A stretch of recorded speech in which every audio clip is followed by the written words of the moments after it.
O Reino Unido vota para tentar romper o impasse em torno da saída da União Europeia.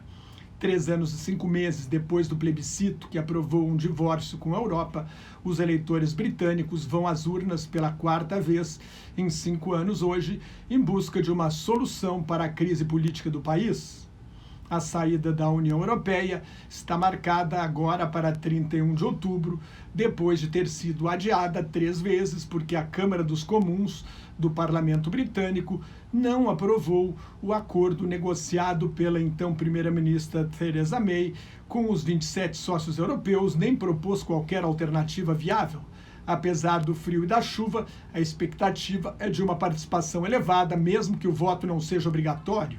Estas são as eleições mais importantes em uma geração. Em jogo, o futuro do país que um dia liderou o maior império que o mundo jamais viu e hoje se encolhe para ficar reduzido provavelmente à pequena Inglaterra e ao país de Gales.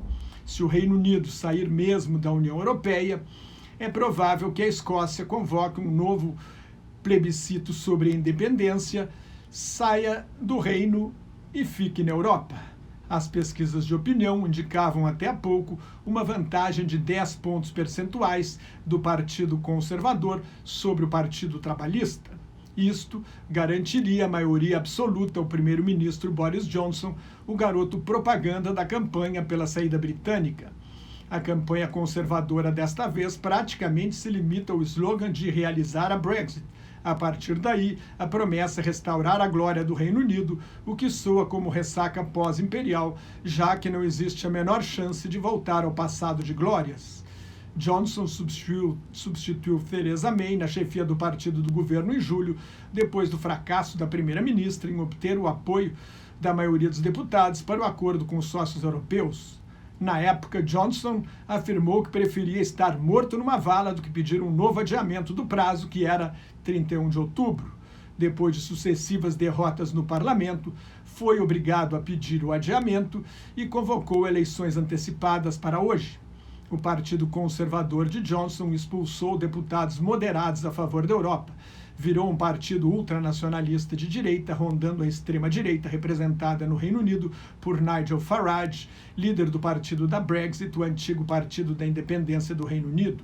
Ao mesmo tempo, o Partido Trabalhista, o maior da oposição, tornou-se extremista de esquerda sob a liderança de Jeremy Corbyn, com uma proposta de voltar aos anos 70, nacionalizando setores da economia que foram privatizados, como energia, serviços públicos, correios, sistema ferroviário, universidade gratuita e outras medidas capazes de levar a economia britânica à ruína, sem falar nas acusações de autoritarismo e antissemitismo de seu líder.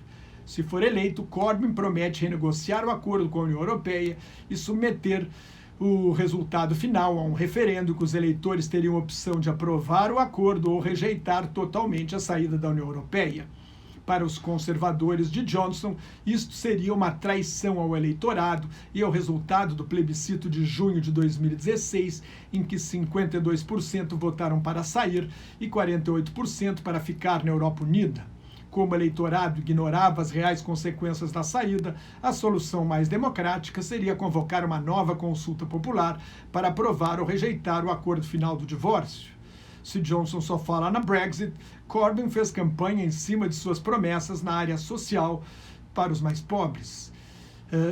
São propostas socializantes que dificilmente seriam viáveis dentro da União Europeia. Corbyn não é um fã da integração do continente, que vê como um projeto capitalista liberal. O Partido Liberal Democrata, o terceiro maior do país, é o mais pró-europeu, fez campanha prometendo simplesmente ignorar o plebiscito de 2016 e revogar o pedido da União Europeia, o pedido de saída da União Europeia através do parlamento. Como Corbyn promete um referendo, os partidários de ficar na Europa Unida tendem a votar nos trabalhistas.